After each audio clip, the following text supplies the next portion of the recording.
Hi! Kain tayo na leche flan. Sarap to kasi galing sa ref. Alam niyo ba? Meron na akong particular na pinagbibilhan ng leche flan simula nung bata ako. Like, niluto lang nila yung pinakain ko ng leche flan. Hindi ako bumibili sa iba kasi iba yung texture tsaka yung lasa ng flan nila compare kapag iba yung gumagawa. Ewan ko, parang mas nasasarapan na ako sa flan, leche flan nila compare sa iba. Then, bata pa lang ako, doon na talaga kami bumibili.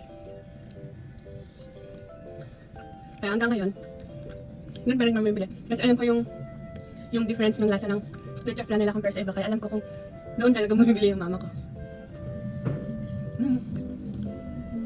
Kayo, mahilig naman kayo sa leche flan?